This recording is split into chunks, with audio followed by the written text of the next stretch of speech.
tomorrow. Yes, Max, you're quite right. Most interest at Warwick Farm yesterday centred on the Trans-Tasman Challenge, the races between the Australian and New Zealand jockeys.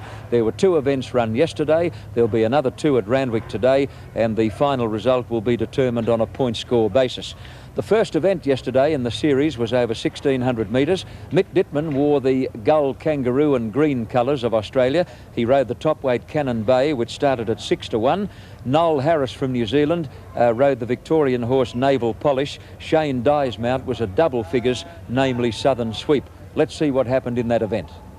Straightening up, and Naval Polish and Cannon Bay are the 2 leaders, and they're clear of Harper Valley into the clear, followed by Tristo Bay, and then the Aberdeen Flagstaff and Whiteout Southern Sweep. 150 out, Cannon Bay and Naval Polish are having a ding-dong go. It's Noel Harris of New Zealand, L.Dittman from Australia, tooth and nail. Dittman goes for the treble, and it's 10 points to the Aussies. Cannon Bay beat Naval Polish in 3rd place, the Abbott, followed by Harper Valley. Well, a driving finish, and L.Dittman scored first blood for Australia. Cannon Bay doing a very good job under his 60 kilos. He defeated Naval Polish, and Darren Beedman got up to run 3rd in the race on the Abbott. After the event, Ken Callender spoke with the victorious L.Dittman. Mick, Shane Dye was going to do this interview, but they say he wasn't going to interview an Aussie jockey getting first blood. They might have given up. Mick, Cannon Bay, you had to give him a bit of a hammering to get him home first. Well, he had a big weight, and you know, he had a lovely run out just outside the leader. And I thought for a moment in the straight that the inside horse was going to kick back and beat him, but you know, he's had good form and he's a big, strong horse. He did do a good job to win. Mick, I know it's a bit of a fun thing, but it'd be nice to beat the Kiwis, wouldn't it? No race, is it? It's all over. Mick, the Kiwi jockeys that have all come over here, Dye, Cassidy, Cooksley, they're all good jockeys. Oh yes, yeah, we've got some great jockeys here. You know, that Brian York, you know, you could go to Melbourne, you've got blokes like Greg Childs, you know, top-class riders. You know, it's a shame, like, when you've got a jockey challenge like this, even our Australians, you know, we had to leave out blokes like Quinton and who else, De Montfort and those fellas, you know. You could go through, you could probably name 10 of them. You know, you can't all be in it, but it's a shame that you can't, because there's some very good riders being left aside. I'm sure Mick Dickman will carry the flag well. Well, we'll be trying hard. We're a bit fired up today. I just hope they don't introduce a state of origin. You might put on that maroon jumper and we'd be struggling then. We got the green and gold on, that's enough. Thanks, Mick. Pleasure. Mick's ride in the 2nd of the series yesterday was an 8-1 chance called Treen, trained at Warwick Farm by Paul Cave.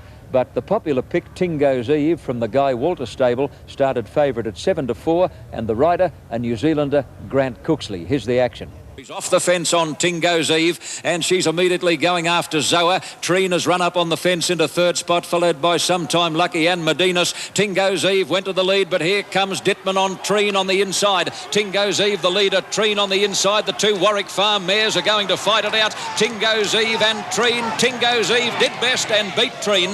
Now 3rd's close, Op Madur or Sanctum Wideout. Tingo's Eve got there by a narrow margin over Treen. And that was the order. At the end of the 2nd race in the series yesterday, Australia had a good lead, 34-18, coming into today's 2 races at Randwick.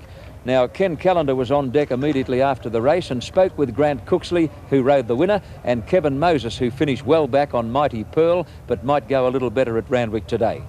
Grant, it's lucky you struck a blow for the Kiwis. I thought I could see Mick Dittman smiling when he looked like beating you halfway down the straight. Yeah, he came up on the inside. He looked like he was going to beat me for a while. Sort of horses getting out a little bit, and that didn't help matters, but we held on well. What about these Aussie jockeys? They poking a bit of rubbish at you in the jockeys' room? Oh, it's a bit of fun being chucked around, but I think it's all in good fun, and we're enjoying ourselves. Well, Grant, Tingo's Eve, you've struck a blow, as I said, for the Kiwis. She's a fairly promising mare, isn't she? Yeah, well, she travelled nice, and she got to the line all right. You know, I think the best distance will be over 1,400 to a mile. Did you worry when you sort of had to let Dittman out when you were hanging? Yeah, well, it caused a bit of a concern, but, you know, she stuck to her guns and kept going, so we got there in the end. I can't say good luck to a Kiwi, but good riding anyway. Thanks very much, Dave. Kev, Tingo's Eve, you'd have probably been on it only for the challenge? Well, I was booked for her, and I think that the AJC, it's a good idea what they've done, but they've just made a mistake the way they have done it. They've rushed it, and I feel next year if they can put the prize money up a little bit and put it in the calendar and make it a little bit better, but not bring too many of them over, just use the ones that are here. I think it'll be a good series. What do you mean put the prize money up? Aren't you getting enough bread, you? No, it's not for me, it's for the owners. Of course. Just so that they enter. See, a lot of the owners have entered horses and then not realised that you know, their jockeys aren't on it. A lot of the jockeys spend a lot of time getting them ready and riding them all their track work, and they're not on them today, and then the jockey doesn't get anything out of it. Kev, you'll be there fresh and early Sunday morning at Randwick?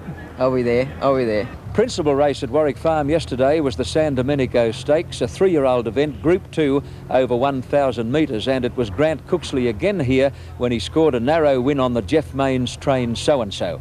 Into the straight, So-and-So got clear. Clocker's the first to go after it. Then Red Kestrel and Monsieur on the extreme outside, taking a while to wind up. So-and-So still in front, 100 out. Clocker can't reach the leader. Sir T is getting a rails run. He's the danger. Sir T is barging along the fence. So-and-So just in front, and she won it.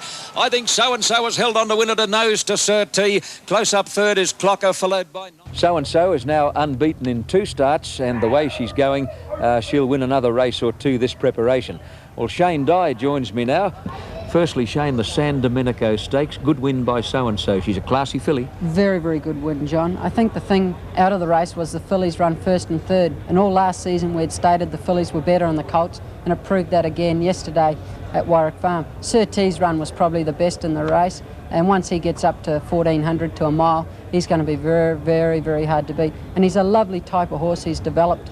He's a lot stronger than what he was as a 2-year-old, and he may be one of the best 2-year-old colts about, John. Now, what about Monsieur? He was expected to run well. He just found it too sharp. He was run off his feet when they took off. Yes, he did. He got run off his feet, and his form during the winter, John, was very, very good. That's true. Well, he shouldn't be overlooked on yesterday's run, surely. No, but then again, winter form doesn't normally live up to expectations, and you see a lot of horses come out and win these races on Saturday in June or May in Sydney by 4 and 5 lengths, and they don't go on.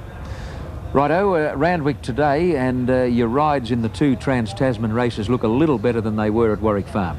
Definitely. They're better rides today than yesterday, but I still think the Australians have got the best pick of the rides, John. Looking at the program, and I know you can't tip, but anything there that punters could follow with some possibility of profit? Well, we pointed out the other day on the show that Ring a Bell should have won. He's in the last race today at Randwick, and Larry Olsen's on him, and he's got a very good chance. If he gets a good run and running, he's going to be very hard to beat, John. I hope you fly the Kiwi flag proudly today at Randwick. Well, I'll be trying very hard, and I'm sure all the Kiwis will be trying very hard to catch up to the Australians, but it's not an easy task. The Aussies have got a head start. The point score, 34-18 after yesterday's meeting at Warwick Farm.